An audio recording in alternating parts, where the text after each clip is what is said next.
Donc Stig, maintenant moi je pense que Oui. c'est important qu'on parte un petit peu avec toi, un road trip pour comprendre un peu ce que c'est que le cyberpunk au quotidien du côté des artistes et des performeurs.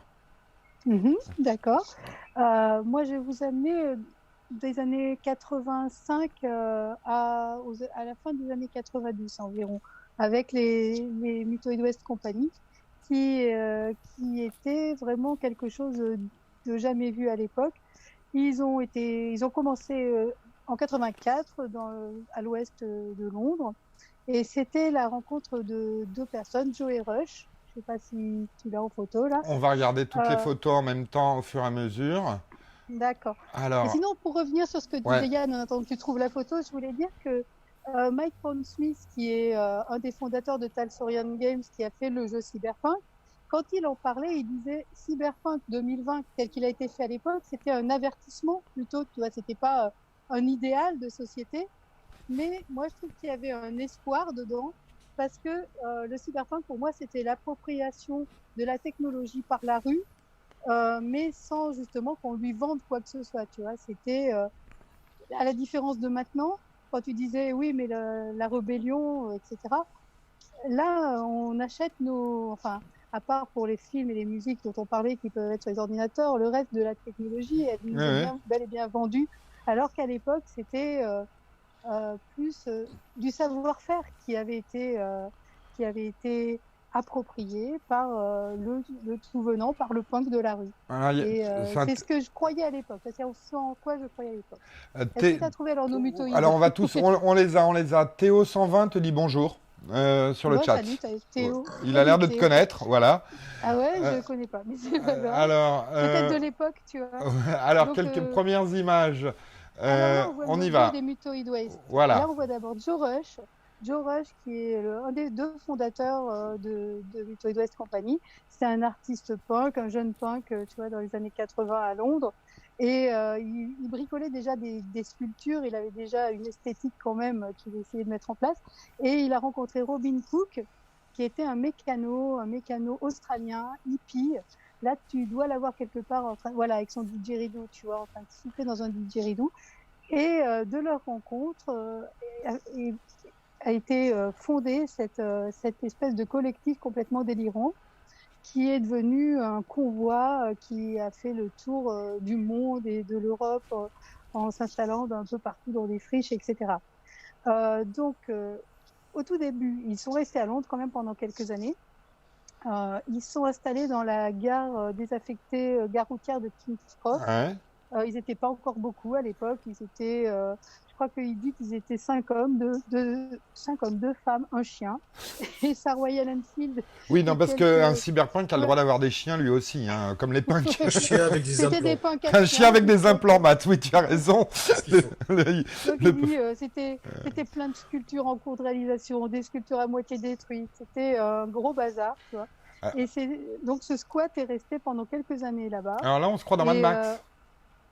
bah là, pour l'instant, oui, ça c'est un mutoïde, mais je pense que c'est en extérieur dans un festival ou quelque chose comme Ouais, ça. là, on Ça, voit. c'est un des camions, ça c'est un camion crâne qu'ils ont construit et qui est à côté de ce camion, on voit Jay, qui est un ami avec qui justement on a fait le voyage dont je vais vous parler. Ouais. Mais pour l'instant, là, on n'a qu'à rester sur eux, un petit peu sur Emma et Jay. C'est avec eux qu'on est descendu en Espagne. Mais pour résumer, je voulais vous dire comment s'est passé le départ des mutoïdes de Londres. Donc, leur squat tenait encore, ils faisaient les premiers rêves là-dedans. Ils ont inventé un modèle de fête qui n'existait pas, tu vois, avec des décors complètement délirants, des voitures immergées, des ponts qu'il fallait traverser, des ponts fabriqués, des forêts de tuyaux d'échappement. Il dit que c'était comme vivre dans une installation, dans un décor de cinéma. Et c'était le début des rêves. Mais en 89, leur entrepôt a subi plein de pressions policières. C'était le début de la vague de répression sur les travelers et les raves en Angleterre. C'était l'Angleterre de Thatcher. Oui, C'était donc un ça État plaisantait pas. policier Oui, oui. contre lequel ils étaient en lutte. Et donc, ils ont monté ce convoi et ils sont partis en Europe. Donc, à partir de là, ils vont aller produire leurs spectacles dans des zones qu'ils occupent, des usines, des entrepôts abandonnés, des friches, des terrains vagues. Et c'est à ce moment-là qu'on les a rencontrés. Ils sont d'abord partis à Berlin. À ce moment-là, ils ne connaissaient pas encore. Mais nous, quand ils sont passés par Paris, c'est le moment où on a eu la chance d'aller dans la première rave qu'ils ont organisée. C'était les entrepôts des NMPP dans le 18e, Ouais. qui était un endroit abandonné qu'ils ont squatté pour y faire une grosse rave qu'on a filmé. Et donc, à ce moment-là, on a décidé de partir avec eux, avec le convoi. Et l'idée était de descendre à Barcelone pour s'installer sur le terrain qui allait être construit pour les Jeux Olympiques de l'époque, tu vois.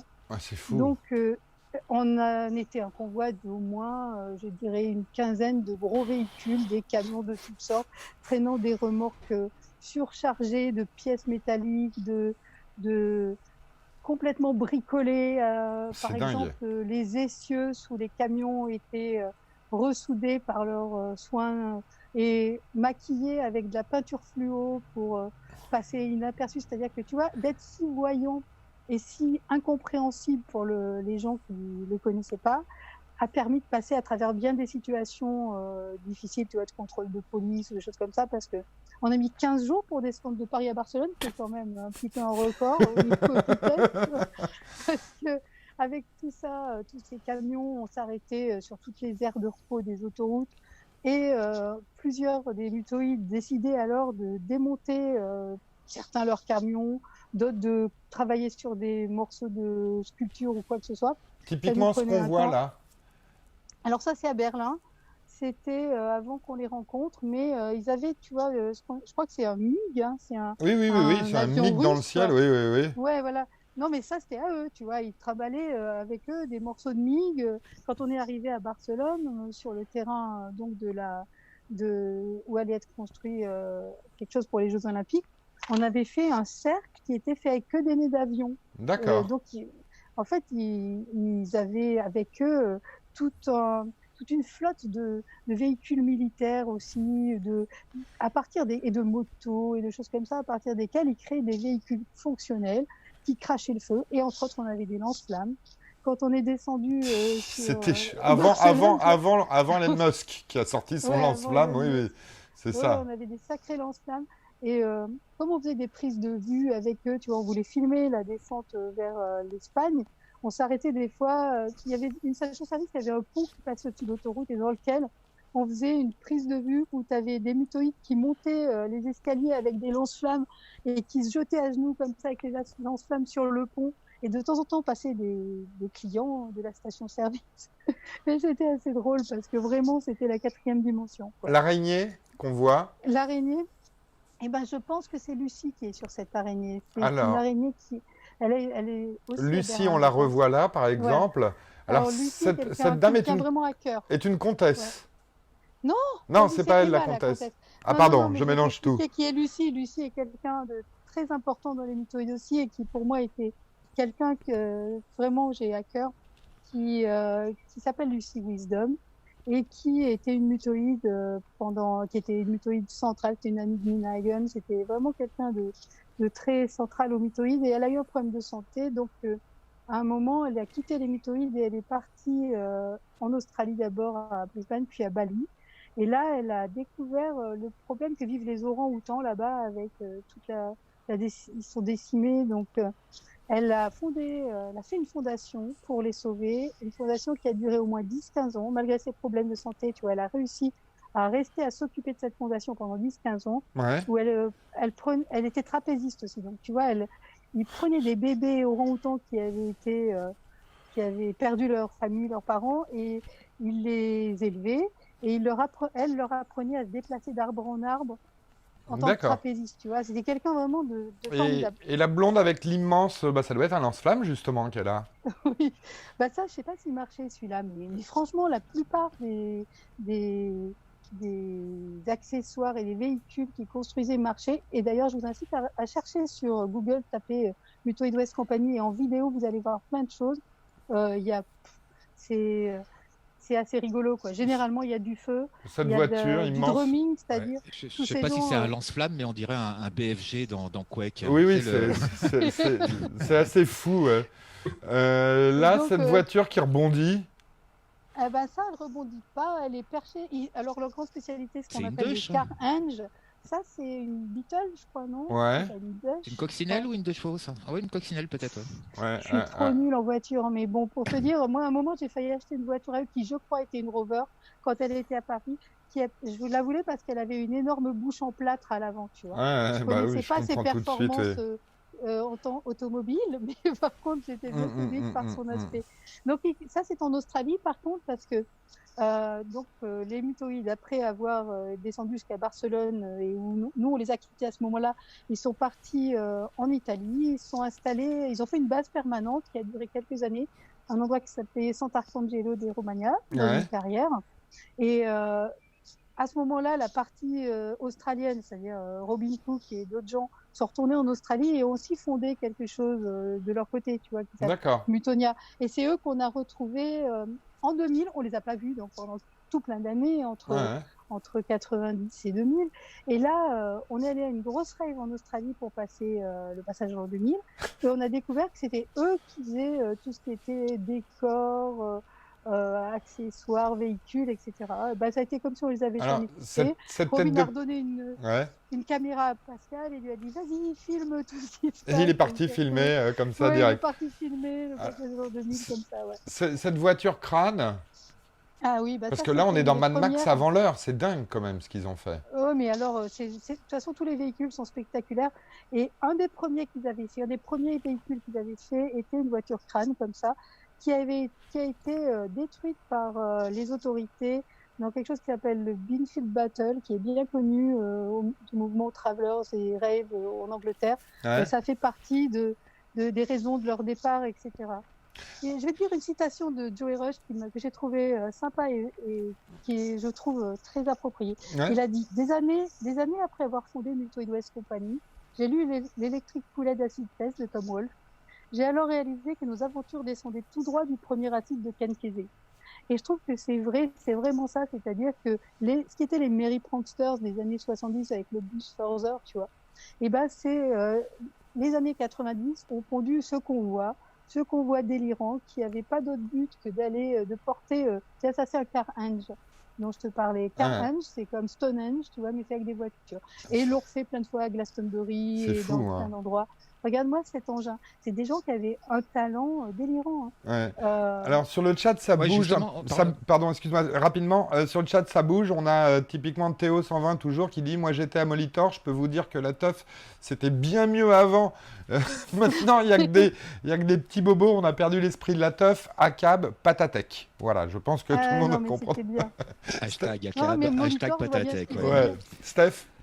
Ouais, non, je voulais demander à Stig, parce que tout ce qu'on voit là, tu l'as pas vraiment exprimé, mais tout ça, ça relève, c'est quoi? C'est une démarche artistique à la base? Ou c'est vraiment un mode de vie? Ou c'est vraiment simplement un délire? C'est des gens qui ont décidé de passer leur vie, ou au moins de donner un moment de leur vie à vivre leur art de façon complètement ouverte, originale, extrême, tu vois, sans rentrer chez eux le soir, mais en étant nomades et en allant apporter leur spectacle et leur sculpture et rencontrer des gens partout où ils pouvaient. Parfois, certaines villes acceptaient, tu vois, qu'ils viennent s'installer, comme par exemple l'emplacement là pour les Jeux Olympiques à Barcelone, c'était autorisé qu'ils s'y mettent, mais sinon ils occupaient des entrepôts abandonnés, ils occupaient la carrière à Sant'Arcangelo. C'était vraiment créer un mode de vie à la Mad Max. C'est des gens qui étaient en rupture de société, vu ce qui se passait en Angleterre dans leur squad de King's Cross. Ils ont bien raison, tu vois, de partir faire cette aventure complètement délirante, quoi. Et pour conclure, encore une chose, pour vous dire ce qu'ils ont fait depuis. Oui, c'est ça qui est intéressant, c'est qu'ils n'ont pas fini ni dans l'oubli, ni dans la mort, ni dans des plans glauques. Joey Rush a été chargé de faire la cérémonie de clôture des Jeux Paralympiques plutôt de Londres. Donc du coup, il y avait tout plein de chars, genre comme Burning Man qui défilaient avec des gens comme Rihanna dessus. Enfin, c'est assez. Ça a été la façon dont le grand public a pu, je dirais pas s'approprier les mutoïdes, loin de là, mais les intégrer dans quelque chose de commercial et en même temps festif. Et ils n'ont pas perdu pour autant trop leur âme à partir du moment où ils sont devenus plus commercial. Ils sont, par exemple, Emma, dont on parlait tout à l'heure. Emma, qui était un personnage vraiment rigolo. C'était une jeune comtesse anglaise, tu vois, qui est devenue trapéziste avec les mutoïdes. C'est une fille vraiment délirante. Elle m'a appris à cracher comme un serpent. J'ai jamais oublié à le faire, tu vois. Je vous montrerai un jour. Yann écoute doctement tout ce que tu expliques. Démonstration, s'il te plaît, Stig. Pas tout de suite, parce que tu vois, je vous parle beaucoup, donc j'ai la bouche sèche. Il faut avoir du coca en plus pour faire ça, parce qu'il faut réussir à. Tu bois du coca, ça te fait saliver, tu bouges tes conduits de salive sous la langue et tu relâches en propulsant et tu fais 2G comme un serpent, comme ça. C'est c'est très technique. Ça doit être impressionnant. Ouais, c'est très technique, mais c'est chouette. Donc, j'ai vu qu'elle est restée trapéziste, tu vois, et elle vit maintenant, je crois, en Nouvelle-Zélande, quelque chose comme ça. Mais pour dire, les gens ont continué leur vie après les mutoïdes. Il y a un moment, il a bien fallu que, au moins, et aussi, il y avait un turnover, tu vois, le groupe se défaisait. Il y avait des gens qui étaient dans les mutoïdes, qui étaient aussi en même temps dans Archaos, dans la Fura del Baos. On a perdu, excuse-moi, on a perdu Sauvan. Voilà, donc je continue à faire de la pâte, écoute, en attendant. D'accord, écoute, je te remercie. On retour rapide avec Stig sur les mutoïdes et l'aventure mutoïde. Donc aujourd'hui, à ta connaissance, le mouvement mutoïde est mort, il continue, il s'est disséminé?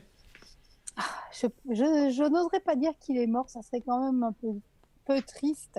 Je dirais que peut-être d'autres mutoïdes que je ne connais pas continuent à faire ça dans des coins. Tu vois, j'espère que tout n'est pas balisé, fermé. On perd la liberté là actuellement avec les problèmes. On peut plus respirer dehors normalement sans que. Donc j'espère quand même qu'il y a des gens qui peuvent continuer à s'emparer de l'esprit d'aventure et de artistique cyberpunk comme ça, délirant pour continuer. Je sais que si vous voulez savoir ce que devient Joey Rush, vous pouvez aller voir son site internet, il y a beaucoup de choses. Il a fait quelque chose qui s'appelait Tate Britain, je crois, ou quelque chose qui était une expo un peu plus classique. Il continue quand même, je suppose, à, tu vois, toute sa vie d'artiste ne peut pas comme ça s'arrêter juste parce qu'il n'y a pas les mutoïdes de l'origine. C'est ça, comme l'a dit Stéphane tout à l'heure, c'est un mode de vie et en fait, être performeur, c'est un état d'esprit. Leur vie est une œuvre d'art. Oui, tout à fait. Et c'est pas forcément toujours réussi, mais ça mérite, tu vois, d'être original. Et sincère, oui. C'est rare. Par exemple, quand il jouait de la musique, tu vois, c'était, on peut pas dire que c'était une grande réussite musicalement. C'était une espèce de blues pourri avec des gens portant des collants rayés, certains les portant sur la tête avec des lunettes, tu vois. Tout ça avec des bidons comme si c'était les tambours du Bronx, mais sans avoir de sens rythmique autre que la bonne volonté et l'enthousiasme, tu vois. Et avec ça, il te faisait 3 heures de concert, quoi, tu vois, perché sur une montagne de détritus, quoi. Ils étaient capables de beaucoup de choses.